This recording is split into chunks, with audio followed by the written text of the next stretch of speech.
The first scream was swallowed by the storm.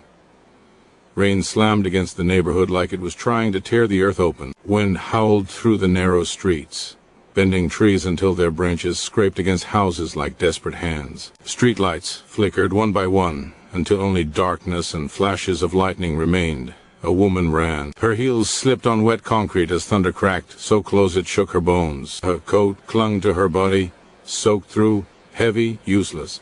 She didn't know where she was anymore. The GPS on her phone had gone black minutes ago. No signal, no battery, no direction. She turned a corner blindly and froze. A house stood there, modest, quiet. One porch light on, glowing weakly through the rain like a final breath of hope. Behind her, footsteps splashed. Not close enough to see, close enough to hear. Her chest burned as panic surged through her veins. She didn't stop to think. She didn't stop to judge. She didn't stop to question whose house it was. She ran straight to the door and banged. Inside, Marcus Reed stiffened.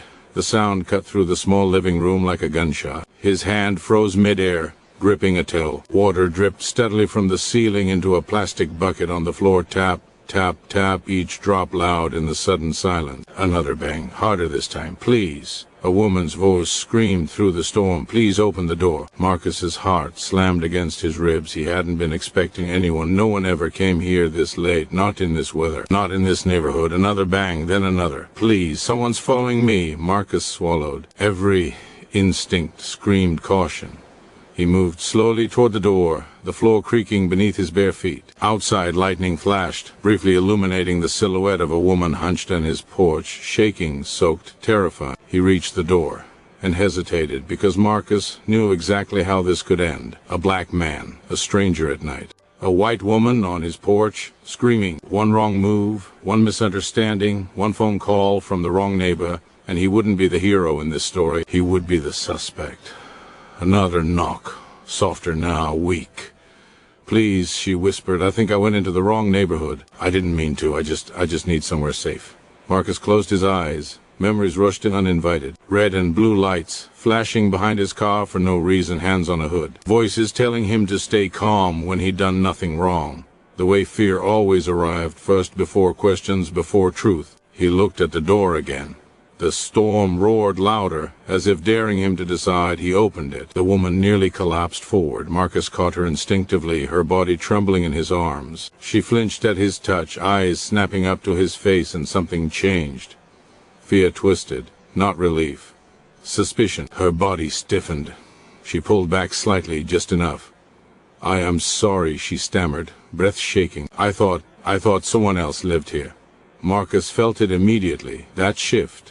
That look, the realization in her eyes that the man who opened the door was black. It's okay, he said calmly, stepping back to give her space. His voice was low, steady. You're safe here. Come inside. It's not good to stand out there. She hesitated. Rain poured down her face, indistinguishable from tears. She looked past him into the small living room, simple furniture, dim lighting, nothing threatening. Thunder cracked again. She stepped inside. Marcus closed the door. The sound of the storm dulled instantly, replaced by heavy breathing and dripping water. The woman hugged herself, arms wrapped tight around her body. She was shivering uncontrollably. I didn't mean to break in, she said quickly. My car slid off the road. I was trying to find help. I don't know where I am. You didn't break in, Marcus replied. You knocked. That seemed to calm her slightly. He handed her the towel. Here. Sit. Warm up. She took it, but her fingers brushed his and she flinched again. Subtle, quick, but he noticed. He always noticed. She sat on the edge of the couch, eyes darting around the room. Her phone was dead. Her clothes were soaked. Her makeup had streaked faintly, revealing exhaustion beneath wealth and polish. She looked out of place here, and she knew it. My name is Evelyn, she said after a moment. I am sorry. I must look ridiculous. Marcus gave a small smile. Storm doesn't discriminate. She laughed softly, then stopped, realizing how strange that sounded. Silence filled the room, not comfortable silence, the kind loaded with unspoken thoughts. Evelyn glanced at him again, studying him now. His clothes were simple, his hands rough, his posture cautious but controlled. Do you live here alone? She asked. Marcus felt the weight behind the question. Yes, he answered. Just me. Another pause. Outside, something banged against the side of the house. Evelyn jumped, heart racing. Is someone out there? She whispered. Marcus moved toward the window, peering through rain-streaked glass. Just the wind. She exhaled shakily. Then, quietly, almost apologetically, she asked, Can I call someone? When my phone charges? Of course, Marcus said. I'll get you a charger. And some tea. As he turned away, he felt it again, that familiar tension. He was doing everything right. And still, part of her was afraid of him. Marcus stood in the kitchen, kettle heating, hands resting on the counter. The hum of electricity filled the space. He stared at nothing, jaw tight. He had opened his door to help someone in need. And already the world was rewriting that act into something suspicious. He carried the mug back carefully. Evelyn accepted it with both hands. Thank you. Their eyes met. For a brief second, something shifted. Not trust. Not yet. But uncertainty. And that was more dangerous than fear. Because outside the storm raged on. And somewhere beyond those walls, a world existed that would not see this moment the way it truly was. Not a man offering shelter, but a narrative waiting to be twisted. The kettle clicked off in the kitchen. Lightning flashed again. And neither of them knew yet this night would change both their lives forever. The storm didn't ease. It pressed closer. Rain battered the roof in uneven rhythms, sometimes soft, sometimes violent, as if the sky itself was arguing with the earth. Thunder rolled low and long, shaking the walls just enough to remind them both how fragile shelter really was. Evelyn sat stiffly on the couch, the towel wrapped around her shoulders like armor. Steam rose from the mug in her hands, but she barely noticed the warmth. Her eyes kept drifting to the door, the windows, the shadows in the corners of the room. Marcus noticed everything. He always did. Years of living carefully had trained him to read rooms the way other people read weather. The smallest shifts, the quiet signals, the difference between fear and judgment. Right now she was carrying both. You can relax, he said gently, keeping his distance. Storm like this keeps everyone indoors. She nodded, but her grip on the mug tightened. I don't usually end up places like this, she said. Then immediately winced, realizing how it sounded. Marcus didn't respond. He let the silence do the work. Evelyn cleared her throat. I mean this neighborhood. I took a wrong turn. My driver, she stopped. My car, she corrected quickly. I was driving myself. Marcus raised an eyebrow, not in disbelief, just quiet acknowledgement. Storm makes fools of all of us, he said. Another thunderclap exploded overhead. The lights flickered. Evelyn gasped. The room went dark. For a split second, there was nothing, no light, no sound but rain and breath. Then the emergency lamp clicked on, casting a soft amber glow across the room. Marcus exhaled slowly. Power goes out here sometimes. Her voice trembled. You were prepared. He smiled faintly. You learn. She looked at him differently now. Not softer, not kinder, more curious. Her phone sat dead on the coffee table, screen black, lifeless. She stared at it as if it had betrayed her. Once it charges, she said carefully, I'll call someone to come get me. Roads might not be safe tonight, Marcus replied. Flooding gets bad fast. That landed heavier than she expected. Stay. The word echoed in her mind even though he hadn't said it. She shifted uncomfortably. I don't want to be any trouble. You're not, he said calmly. She studied his face again. Strong jaw, tired eyes, a kind of restraint that didn't come from weakness but from experience. What do you do? She asked suddenly. Marcus paused. He could lie, keep it simple, avoid assumptions. But he was tired of shrinking. I work maintenance for the city, he said. Day shifts. Nights I keep to myself. Oh, she replied, not unkindly. Just smaller. That must be hard. There he was, not sympathy, reduction. He nodded once. It's honest work. Silence again. The rain grew louder, like it was leaning in, listening. Evelyn wrapped the towel tighter. I'm Evelyn Harper. Marcus didn't react. She waited. You don't recognize the name, she said, almost surprised. No, he replied honestly. Something flickered across her face, confusion, then disbelief, then something closer to relief. That's refreshing, she murmured. Lightning flashed again, illuminating her features more clearly now. She looked exhausted beneath the polished exterior. Not just from the storm, from pressure, from a life lived fast and high with no room to fall. You don't seem afraid of me, she said. Marcus met her gaze. I am, he replied quietly. Her eyes widened. You are? Yes, he said, just not in the way you think. That stopped her. Outside, Something scraped against the fence.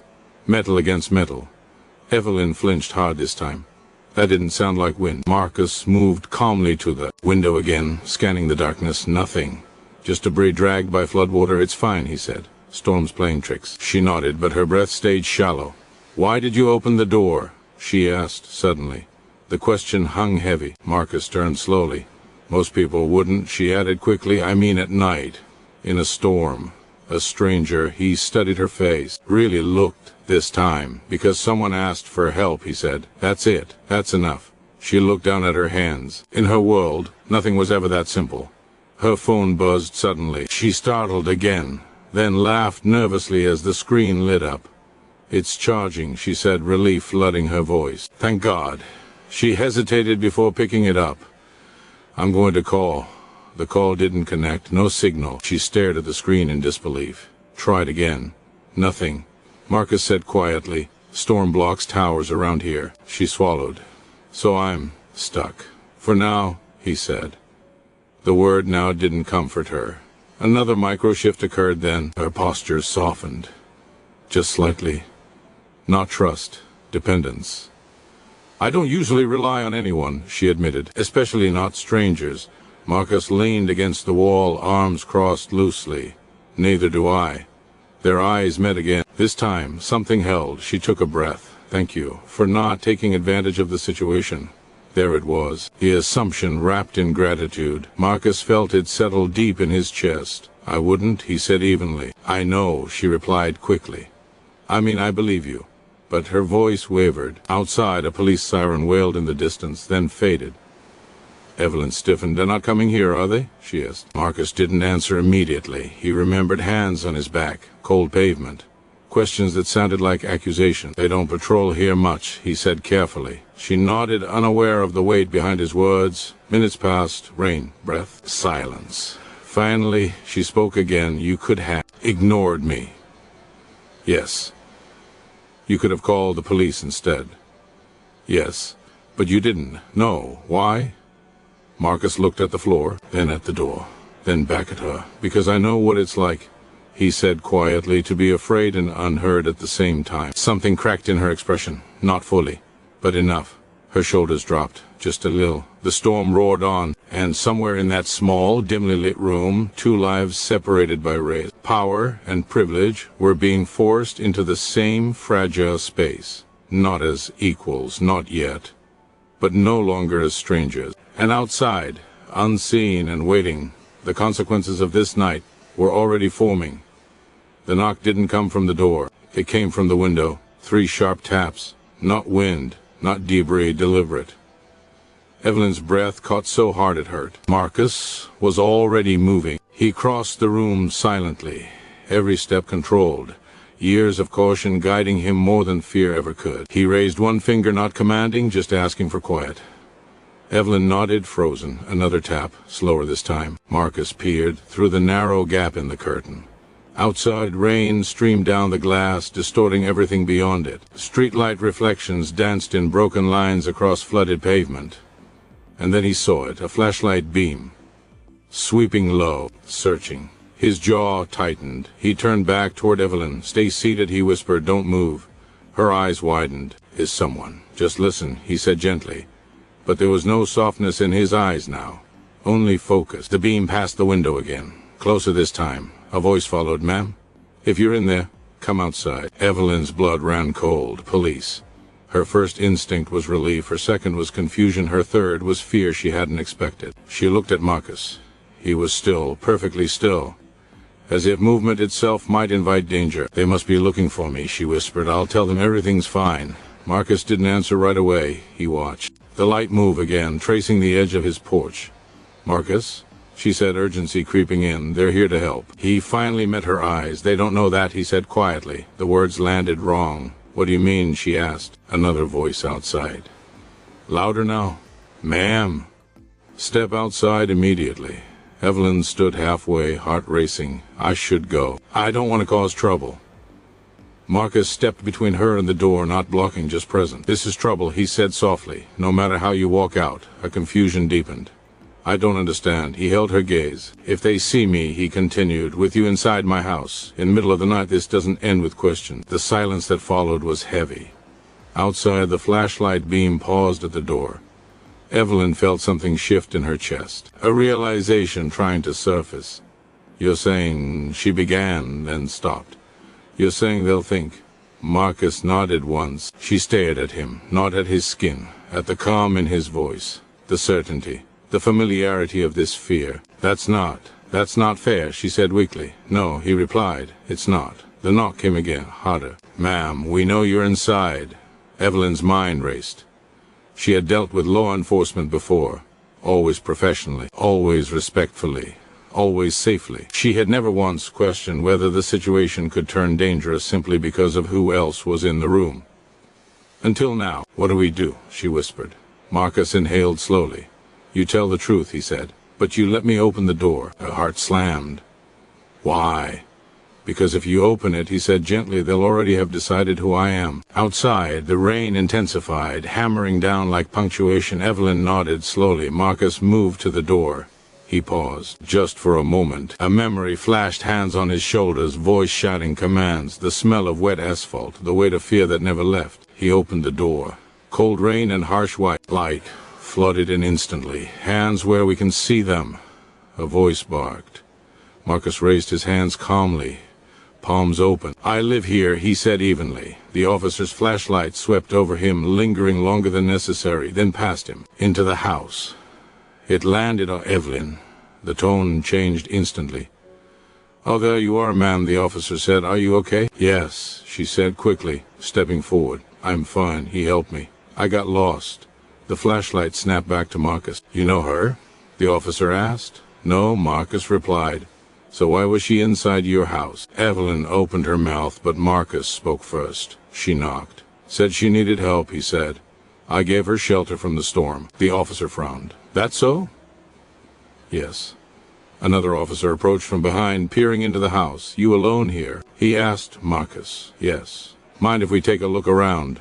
Evelyn's chest tightened. That's not necessary, she said. I told you. It's procedure. The first officer cut in, eyes still on Marcus. Marcus didn't argue. He stepped aside. The officers entered, boots dripping water onto his floor. Flashlights swept across his walls, his furniture, his kitchen, lingering. Searching. Evelyn stood helplessly near the couch, suddenly aware of how small the room felt, how invasive the light was. One officer glanced at a framed photo on the shelf. You got family? He asked Marcus. My mother, Marcus replied. Passed. The officer nodded, uninterested. After a moment, they stepped back toward the door. Well, the first officer said, we got a call about a suspicious male in the area. Someone reported seeing a woman run inside this house. Evelyn felt her stomach drop. Someone had called. I wasn't suspicious, Marcus said calmly. The officer met his eyes, didn't say you were. Just checking. He turned to Evelyn. You're sure everything's okay, ma'am? She looked at Marcus, really looked at his raised hands, at the patience etched into his face, at the quiet dignity he was forced to perform. Yes, she said firmly. Everything is fine. The officers hesitated, then nodded. All right. Be careful out there, one said to her. They left. The door closed. The storm swallowed the silence. Evelyn stood there, trembling. I'm so sorry, she said suddenly. I had no idea. Marcus lowered his hands slowly. This is my idea of normal, he replied. Her throat tightened. I didn't think, no, he said gently. You didn't have to. She sat down heavily. I've never been afraid of the police, she admitted. Not like that. Marcus leaned against the wall again. Exhaustion seeped into his bones. Fear changes depending on who you are, he said. Another long pause. Then she whispered, thank you for protecting me. Marcus looked at her. For the record, he said, you didn't need protection. The moment you walked in here, the risk became mine. The words settled between them, heavy, unavoidable. Outside, the storm finally began to soften. Inside, something irreversible had begun, because Evelyn Harper would never forget this night. And Marcus Reed would never forget the moment she finally understood. Morning came without mercy. Gray light crept through the blinds, thin and cold, revealing the quiet damage left behind by the storm. Puddles on the floor, mud tracked near the door, the faint smell of wet wood and rain-soaked fabric. Marcus had not slept. He sat at the small kitchen table, hands wrapped around a mug of coffee that had long gone cold. Across from him, Evelyn stared out the window, her coat folded neatly beside her, her hair still damp at the edges. Neither spoke for a long time. The silence wasn't awkward. It was heavy. Evelyn finally broke it. "I owe you more than a thank you." Marcus didn't look up. "You don't owe me anything." "I do," she said quietly. "And not just for last night." He exhaled through his nose. "People say that a lot." She turned toward him. "I'm not people." That made him glance up. She hesitated, then reached into her purse and pulled out her phone. The screen lit up with dozens of missed calls, emails, notifications stacked on notifications. He frowned. "You expecting someone?" "No," she said. "They're expecting me." She turned the screen toward him. The name at the top stopped him cold. Evelyn Harper, CEO, Hartwell Group. Marcus blinked. Once, twice. Then he leaned back, slowly, disbelief settling in layers. "The Hartwell Group?" he asked. He nodded. "The real estate firm." He pressed. She nodded again. "Among other things." Marcus laughed, short, breathless, disbelieving. "You're kidding." "I wish I were." The room felt smaller. He ran a hand over his face. "You're telling me you run the company that bought half this neighborhood?" Her expression tightened. "Yes." Silence crashed down hard. "You're the reason my rent doubled," he said. Not accusing, just stating fact. Her eyes dropped. "I didn't know it was yours." "No," he said quietly. "Of course you didn't." She leaned forward. "Marcus, you don't have to explain," he interrupted. "I already know the explanation." She flinched. He stood up, pushing the chair back, walked to the sink. Stared at nothing. "So what happens now?" he asked. "You call a driver?" "Security? Lawyers?" "No," she said quickly. "I call my assistant. Cancel meetings. Explain why I didn't show." He turned slowly. "Explain what?" She met his eyes. "That I was helped by a man the world would have crossed the street to avoid." Something in her voice made his chest tighten. She stood. "I need to go," she said softly. "But before I do," she reached into her purse again and handed him a card. He glanced at it. Embossed lettering. Heavy stock. Evelyn Harper, Chief Executive Officer. He looked back at her. "This doesn't change anything," he said. "I know," she replied. "But it gives me a chance to try." She paused at the door. "May I come back later?" Marcus hesitated, then nodded once. She left. The door closed. The house was quiet again. But Marcus felt something shift, like a pressure system forming over his life. He didn't know yet how violent the storm would be. The first ripple hit. Before noon, Marcus stood behind the counter of the corner market where he worked part-time, restocking shelves. The bell above the door jingled. "Hey, Marcus," his manager called out. "Office, now." The tone was wrong. Marcus wiped his hands and followed. The manager shut the door. "There's been a complaint," he said. Marcus didn't ask who from. "About what?" he asked calmly. "You were seen with a woman last night," the manager continued. "A wealthy woman." Marcus stared at him. "I helped someone in a storm."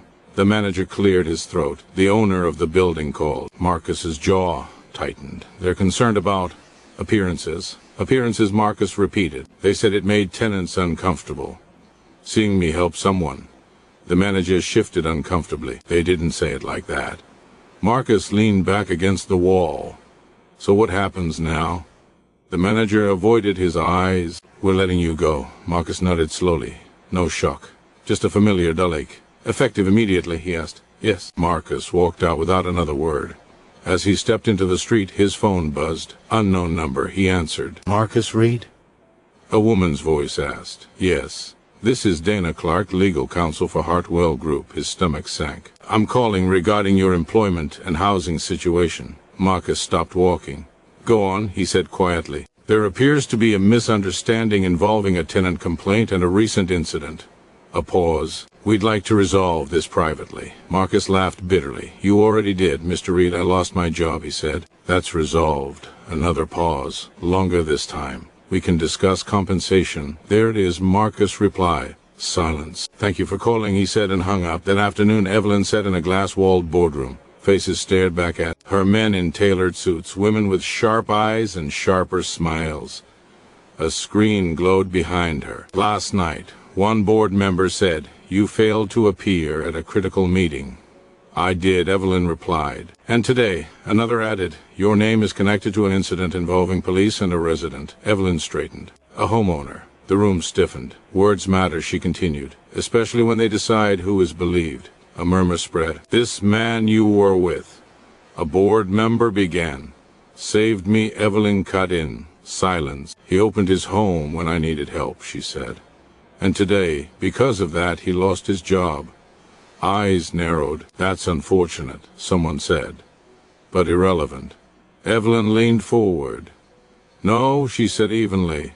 "It's the point." The chairman folded his hands. "You're letting emotion cloud your judgment." "No," she replied. "I'm letting reality interrupt your comfort." The room erupted. "You're proposing what, exactly?" Someone demanded. Evelyn stood. "A review of our tenant policies, rent practices, employment influence." Laughter. "Because of one man?" A voice scoffed. "Yes," she said, "because of millions like him." The chairman's smile hardened.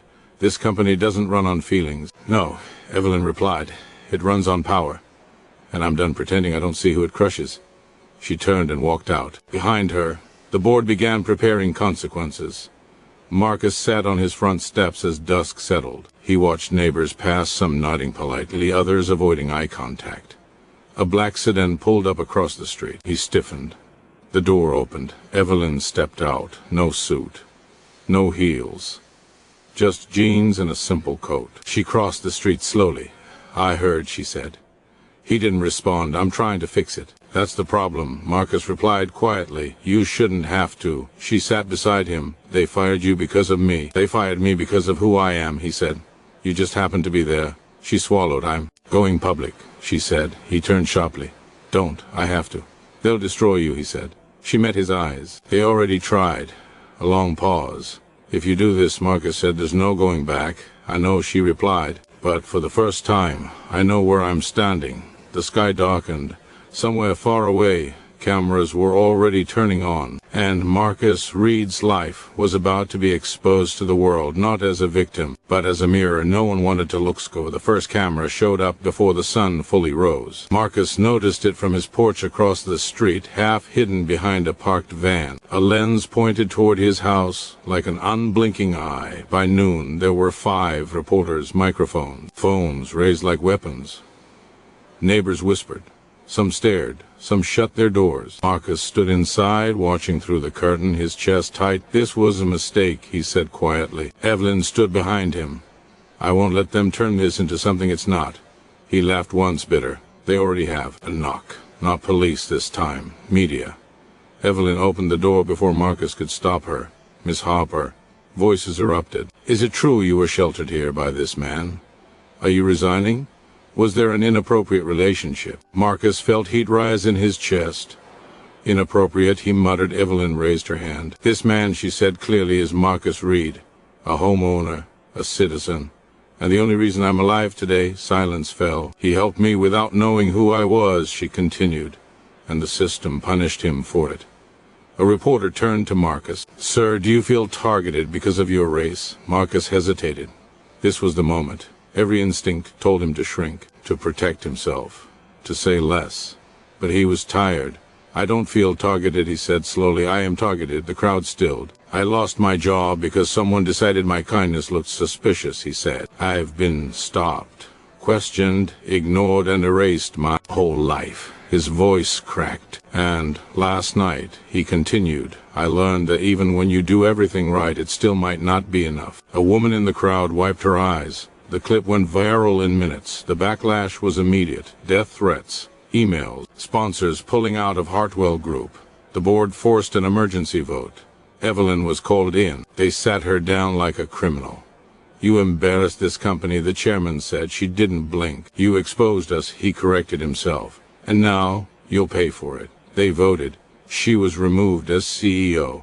Effective immediately. Evelyn walked out of the building with her head high. Outside, cameras waited. She stopped. "I lost my position today," she said calmly. "But Marcus Reed lost far more than a title long before I ever met him." She paused. "I'm not done." That night, Marcus sat alone in his house. The world felt too loud. A knock came. He froze, then opened the door. Evelyn stood there, no security, no cameras. "I lost everything," she said softly. He stepped aside. "So did I." They sat in silence. After a moment she spoke. "I'm filing a lawsuit," she said, "against my own company, against the city, against the policies that did this to you." Marcus stared at her. You don't owe me that. I owe myself, she replied, for every time I didn't see. He nodded slowly. Weeks passed. Court dates. Deposition. Stories resurfaced, others like Marcus, ignored, silenced. Public pressure grew, then came the ruling. Unlawful termination, discriminatory practices, systemic bias. The city settled. Hartwell Group collapsed under investigation. Marcus received compensation, but more importantly, reinstatement options, public apology, policy changes written in law. On the courthouse steps, reporters gathered again. How does it feel? Someone asked Marcus. He thought for a long moment. It doesn't fix everything, he said, but it proves we weren't imagining the pain. Evelyn stood beside him, not above, not ahead. Beside. Months later, Marcus unlocked the door to a small storefront. A sign hung above it. Reed's Corner Market, community-owned. Fair prices. Local jobs. Children ran inside. Evelyn watched from the sidewalk. She no longer wore power like armor. She wore humility. Marcus turned to her. You ready? For what? For the work, he said. She smiled. Always. As the sun dipped low, Marcus looked around at people laughing, talking, belonging. For the first time in a long time, the weight lifted, not because racism was gone, but because it had been named, confronted, and refused. The camera pulls back. His voice settles, deep and calm. Kindness shouldn't cost you your dignity, he says, and justice shouldn't require you to lose everything to be heard. A pause. If this story moved you, don't scroll past it. Share it. Talk about it. Because silence is how injustice survives. Fade to black.